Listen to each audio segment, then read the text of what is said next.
Good day mga ka-sounds, welcome back na naman sa ating panibagong video ngayon. So clarify ko lamang bago tayo mag-start sa video na ito, wala tayong sinisiraan dito na mga brand. So ngayon yung gagawin natin, ikukumpara lamang natin yung mga mixer na ito.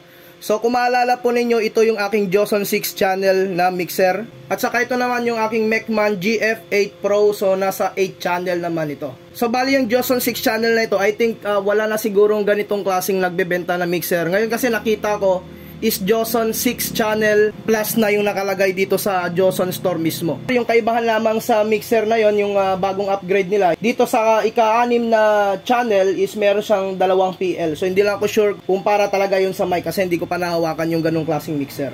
So yung price po nun is nakita ko nasa 6,100. So plus shipping fee pa po kayo dun. Sa Mechman GF8 Pro, bali mabibili nyo ito sa Lazada. Hindi ko lang alam kung bakit tinanggal nila yung shop nila sa Shopee. Hindi ko lang din sure kasi nga po, kung isa-search ko, hindi ko na makita sa Shopee yung kanilang store dito. Pero kung sa Lazada ko siya i-search, andun yung kanilang store. So nasa 6,500 po ito. So plus shipping fee pa po yan pag nag-order kayo. So ulitin ko lang sa price, no, yung ganitong klaseng mixer, kung bibili kayo dito, yung kanyang new version is nasa 6,100. Ito naman is nasa 6,500. So sa lapad, makikita nyo naman yung lapad ng mixer ng Mechman. So ngayon, unahin natin yung DSP. Sa DSP, merong 256 na effects yung Joson na ito. Hindi ko lang sure din sa bagong upgrade po nila kung nasa 256 pa rin yung kanilang DSP. Dito naman kay Mechman na GF8 Pro po natin is nasa 99 DSP. Yung kagandahan lang dito sa mga mixer na ito, meron silang dalawang main output. Ito talaga yung pinaka nagagandahan ko sa mga mixer. So gumamit dito ng XLR at saka PL. Sa mixer naman dito sa Joson is XLR din po yan at naka PL. Sa mga monitor, ito po yung monitor ng ating Mechman. So kayo na lang bahalang po dyan, mamili kung ano po yung gusto po ninyo. So meron po siyang built-in na equalizer sa Mechman. Dito naman sa Joson po natin, meron din po yung built-in na equalizer. Parehas lang ito na merong mga Bluetooth function. Pwede rin kayo dyan magkabit ng wired. So sa testing ko naman dito, kung makikita nyo naman, palagi itong nakikita sa vlog po natin si Joson 6 channel mixer na ito. So napakaganda naman po nitong gamitin. Halos tumagal na po siya sa akin ng almost magti 3 years na rin sa akin yung mixer na ito.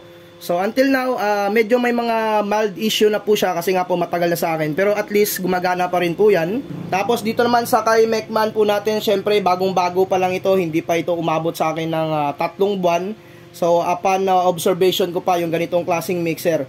Pero at least mga Sir Idol, maganda na rin po siyang gamitin. Upon testing ko na rin dito sa mga sound vlogs natin nung nakaraan, smooth na smooth po siyang gamitin. At saka kung naghanap kayo ng budget mixer na nasa 8 channel na, so punta kayo dito kay Mechman GF8 Pro.